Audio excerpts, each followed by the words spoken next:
Hello, നമ്മുടെ business സ്റ്റഡീസിൻ്റെ രണ്ടാമത്തെ ചാപ്റ്ററിൻ്റെ പേര് വ്യവസായവും വാണിജ്യവും എന്നാണ്, അഥവാ ഇൻഡസ്ട്രി ആൻഡ് കൊമേഴ്സ്.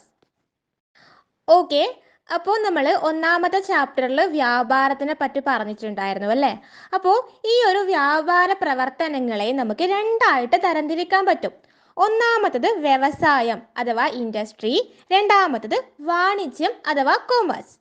ഓക്കെ, അപ്പോൾ ഫസ്റ്റ് തന്നെ എന്താണ് ഈ ഒരു വ്യവസായം അല്ലെങ്കിൽ ഇൻഡസ്ട്രി എന്ന് വെച്ചാൽ എന്താണ്? ഉൽപ്പന്നങ്ങൾ നിർമ്മിക്കുകയോ ഉൽപ്പാദിപ്പിക്കുകയോ ചെയ്യുന്ന ഒരു വ്യാപാര പ്രവർത്തനമാണ് വ്യവസായം. ഓക്കെ, അപ്പോൾ ഈ ഒരു വ്യവസായങ്ങൾ 3 തരത്തിലുണ്ട്.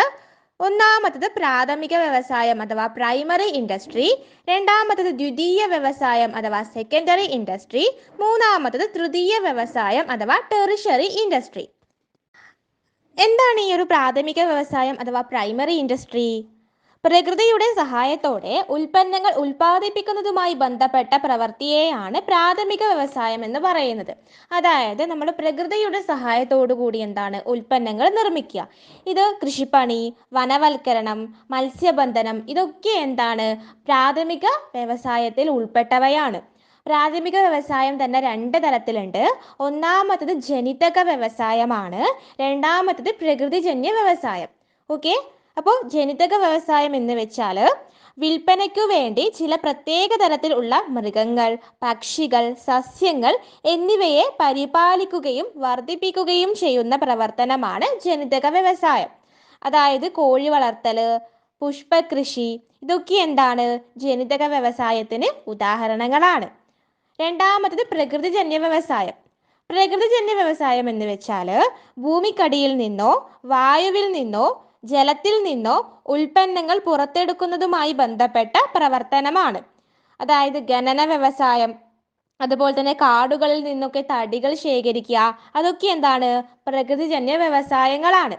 അപ്പോൾ ഇത് രണ്ടെണ്ണവുമാണ് പ്രാഥമിക വ്യവസായത്തിൽ വരുന്നത്. നമുക്ക് വേണമെങ്കിൽ പറയാം പ്രകൃതിയുമായിട്ട് നേരിട്ട് ഇടപഴകിയിട്ടുള്ള ഒരു വ്യവസായമാണ് ഈ ഒരു പ്രാഥമിക വ്യവസായം.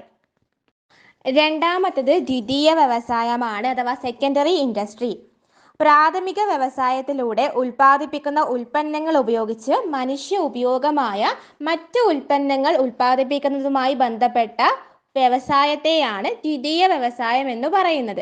അതായത് പ്രാഥമിക വ്യവസായത്തിൽ നിന്ന് ലഭിക്കുന്ന ഉൽപ്പന്നങ്ങൾ വെച്ചിട്ട് മറ്റൊരു ഉൽപ്പന്നം ഉണ്ടാക്കുക.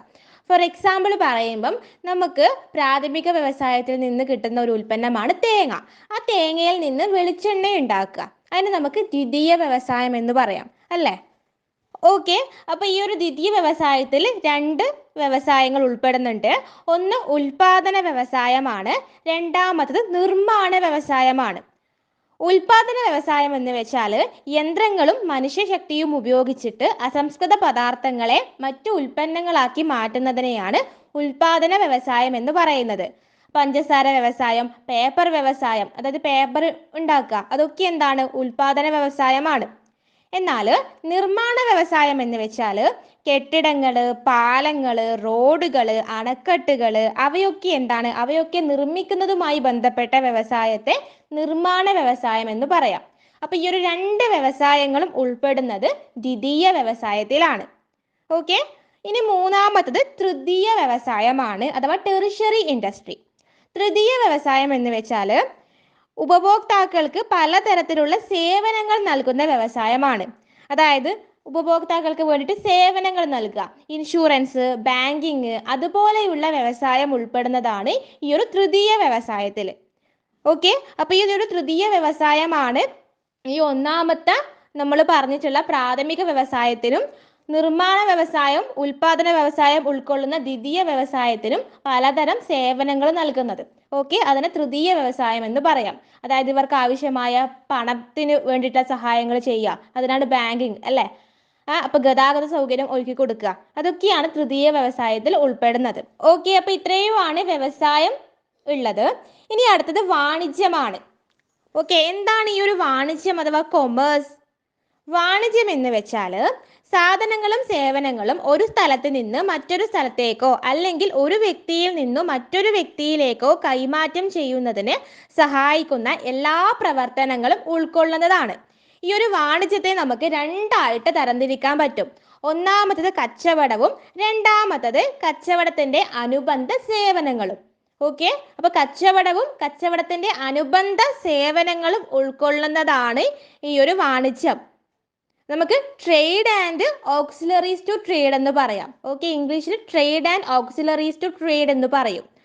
ഫസ്റ്റ് തന്നെ കച്ചവടം എന്ന് വെച്ചാൽ എന്താ നോക്കാം. നമ്മളൊക്കെ കേട്ടിട്ടുണ്ടാവും കച്ചവടം. കച്ചവടം എല്ലാവരും കേട്ട വാക്കായിരിക്കും അല്ലെ? കച്ചവടം എന്താണ്? കച്ചവടം സാധനങ്ങളും സേവനങ്ങളും വാങ്ങുകയും വിൽക്കുകയും ചെയ്യുന്നതിനെയാണ് കച്ചവടം എന്ന് പറയുന്നത്. സാധനങ്ങളും സേവനങ്ങളും വാങ്ങിക്കുക അല്ലെങ്കിൽ വിൽക്കുക, അതിനെയാണ് കച്ചവടം എന്ന് പറയുന്നത്. ഈ ഒരു കച്ചവടം രണ്ട് തരത്തിലുണ്ട്. ഒന്ന് ആഭ്യന്തര കച്ചവടം, രണ്ട് വിദേശ കച്ചവടം. ഓക്കെ, അപ്പോൾ എന്താണ് ഈ ഒരു ആഭ്യന്തര കച്ചവടം അല്ലെങ്കിൽ ഇന്റേണൽ ട്രേഡ് എന്ന് വെച്ചാൽ എന്താന്ന് നോക്കാം. ഒരു രാജ്യത്തിനകത്തുള്ള സാധനങ്ങളുടെയും സേവനങ്ങളുടെയും വാങ്ങലും വിൽപ്പനയും നടക്കുമ്പോൾ അതിനെ ആഭ്യന്തര കച്ചവടം എന്ന് പറയുന്നു. അതായത് ഒരു രാജ്യത്തിന്റെ ഉള്ളിൽ തന്നെയാണ് സാധനങ്ങൾ വാങ്ങുന്നയാളും വിൽക്കുന്നയാളും ഉള്ളതെങ്കിൽ അതിനെ നമുക്ക് എന്ത് പറയാം? ആഭ്യന്തര കച്ചവടം എന്ന് പറയാം. ആ രാജ്യത്തിന്റെ ഉള്ളിൽ തന്നെയാണ് എന്ത് ചെയ്യുന്നത്? കച്ചവടം നടക്കുന്നത്. ഒന്നും രാജ്യത്തിന്റെ പുറത്ത് പോകുന്നില്ല. അപ്പൊ അതിന് ആഭ്യന്തര കച്ചവടം എന്ന് പറയാം. ഇത് തന്നെ രണ്ട് തരത്തിലുണ്ട്, മൊത്ത കച്ചവടവും ചില്ലറ കച്ചവടവും. ഓക്കെ, ആഭ്യന്തര കച്ചവടം രണ്ട് തരത്തിലാണുള്ളത്. മൊത്ത കച്ചവടം അഥവാ ഹോൾസെയിൽ ട്രേഡും ചില്ലറ കച്ചവടം അഥവാ റീറ്റെയിൽ ട്രേഡും. ഓക്കെ, അപ്പൊ മൊത്ത കച്ചവടം എന്ന് വെച്ചാൽ സാധനങ്ങൾ ഉൽപാദകരിൽ നിന്ന് വൻതോതിൽ വാങ്ങുകയും അവ മറ്റു കച്ചവടക്കാർക്ക് അവരുടെ ആവശ്യാനുസരണം വിൽക്കുകയും ചെയ്യുന്നതിനെയാണ് മൊത്ത കച്ചവടം എന്ന് പറയുന്നത്. അതായത് ഉൽപ്പാദിപ്പിക്കുന്ന ആൾക്കാരിൽ നിന്നും ഒരുപാട് സാധനങ്ങൾ വാങ്ങിക്കുക, വൻതോതിൽ സാധനങ്ങൾ വാങ്ങിച്ചിട്ട് അത് കുറച്ച് കുറച്ചാക്കിയിട്ട് ചില്ലറ കച്ചവടക്കാർക്ക് കൊടുക്കുക, അതിനെയാണ് മൊത്ത കച്ചവടം എന്ന് പറയുന്നത്. Wholesale trade. രണ്ടാമത് ചില്ലറ കച്ചവടമാണ് അഥവാ റീറ്റെയിൽ ട്രേഡ്. അപ്പൊ എന്താണ് ചില്ലറ കച്ചവടം എന്ന് വെച്ചാൽ മൊത്ത കച്ചവടക്കാരിൽ നിന്നും അല്ലെങ്കിൽ ഉൽപാദകരിൽ നിന്നോ സാധനങ്ങൾ വാങ്ങിച്ചിട്ട് അവ ഉപയോഗിക്കുന്ന ഉപഭോക്താക്കൾക്ക് കൊടുക്കും, അതിനെയാണ് ചില്ലറ കച്ചവടം എന്ന് പറയുന്നത്. Okay, retail trade. അപ്പൊ ചില്ലറ കച്ചവടമാകുമ്പോൾ ചെറിയ തോതിലാണ് സാധനങ്ങൾ വാങ്ങിക്കുകയും വിൽക്കുകയും ചെയ്യുന്നത്. എന്നാൽ മൊത്ത കച്ചവടമാകുമ്പോൾ വൻതോതിലാണ് സാധനങ്ങൾ വാങ്ങിക്കുന്നത്. ഓക്കെ, അപ്പൊ കച്ചവടം രണ്ട് തരത്തിലുണ്ടെന്ന് പറഞ്ഞു. ഒന്ന് ആഭ്യന്തര കച്ചവടം, രണ്ട് വിദേശ കച്ചവടമാണ്. വിദേശ കച്ചവടം എന്താന്ന് വെച്ചാൽ സാധനങ്ങളുടെയും സേവനങ്ങളുടെയും വാങ്ങലും വിൽപ്പനയും രണ്ട് രാജ്യങ്ങൾക്കിടയിലാണ് നടക്കുന്നതെങ്കിൽ അതിന് വിദേശ കച്ചവടം എന്ന് പറയുന്നു, അല്ലെങ്കിൽ ഫോറിൻ ട്രേഡ് എന്ന് പറയാം. അതായത് ഇവിടെ എന്താണ്? സാധനങ്ങൾ അല്ലെങ്കിൽ സേവനങ്ങൾ വാങ്ങുകയും വിൽക്കുകയും ചെയ്യുന്നത് രണ്ട് രാജ്യങ്ങൾ തമ്മിലാണ്, അല്ലെങ്കിൽ രണ്ട് രാജ്യത്തിലുള്ള ആൾക്കാർ തമ്മിലാണ്.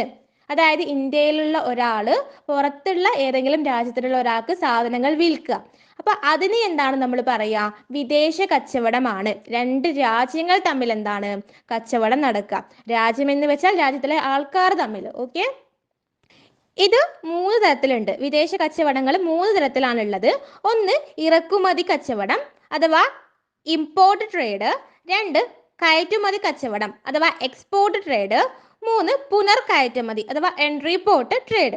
ഓക്കെ, ഇറക്കുമതി കച്ചവടം എന്ന് വെച്ചാൽ വിദേശ രാജ്യങ്ങളിലുള്ള കച്ചവടക്കാരിൽ നിന്ന് സാധനങ്ങളോ സേവനങ്ങളോ വാങ്ങിക്കുന്നതിനെയാണ് ഇറക്കുമതി കച്ചവടം എന്ന് പറയുന്നത്. അതായത് വിദേശ രാജ്യത്ത് നിന്ന് സാധനങ്ങൾ നമ്മുടെ രാജ്യത്തേക്ക് കൊണ്ടുവരിക.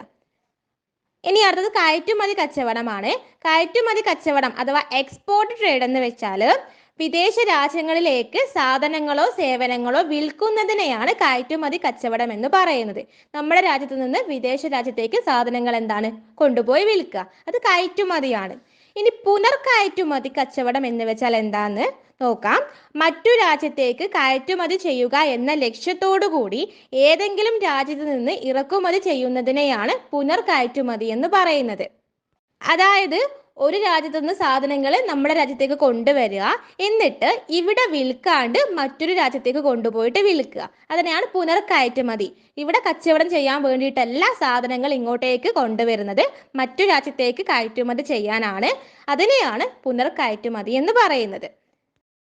ഇനി അടുത്തതായിട്ട് കച്ചവടത്തിന്റെ അനുബന്ധ സേവനങ്ങളാണ്, അല്ലെങ്കിൽ ഓക്സിലറീസ് ടു ട്രേഡ്, അല്ലെങ്കിൽ എയ്ഡ്സ് ടു ട്രേഡ് എന്നൊക്കെ പറയാം. അതായത് നമ്മളിപ്പം കച്ചവടത്തിനെ പറ്റി പറഞ്ഞു. പക്ഷേ ഒരു കച്ചവടം നന്നായിട്ട് നടക്കാനായിട്ട് അതിന് ചില സഹായങ്ങൾ വേണമല്ലേ, ചില സേവനങ്ങൾ അതിന് ആവശ്യമാണ്.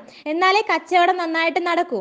ഒരു ഉദാഹരണം പറയുമ്പം ഇപ്പൊ ഗതാഗത സൗകര്യം ഇല്ല, കച്ചവടം നന്നായിട്ട് നടക്കുവോ? ഇല്ലല്ലേ. അതായത് ആ ഒരു കച്ചവടത്തിന്റെ സാധനങ്ങൾ എന്താണ് ഓരോ സ്ഥലത്ത് കൊണ്ടുപോയി വിൽക്കാനായിട്ട് ഗതാഗത സൗകര്യം വേണം. അല്ലാതെ എല്ലാവരുടെയും ആ ഒരു കച്ചവടക്കാരനെ എടുത്തു കൊണ്ടുപോയി വിൽക്കാൻ പറ്റുമോ? ഇല്ല. അപ്പോൾ എന്തൊക്കെയാണ് ഈ കച്ചവടത്തിന്റെ അനുബന്ധ സേവനങ്ങൾ, അല്ലെങ്കിൽ ഒരു കച്ചവടം നല്ല രീതിയിൽ നടക്കാനായിട്ട് സഹായിക്കുന്ന മറ്റ് കാര്യങ്ങൾ എന്തൊക്കെയാണ്? ഫസ്റ്റ് വൺ ഗതാഗതമാണ്, അഥവാ ട്രാൻസ്പോർട്ടേഷൻ.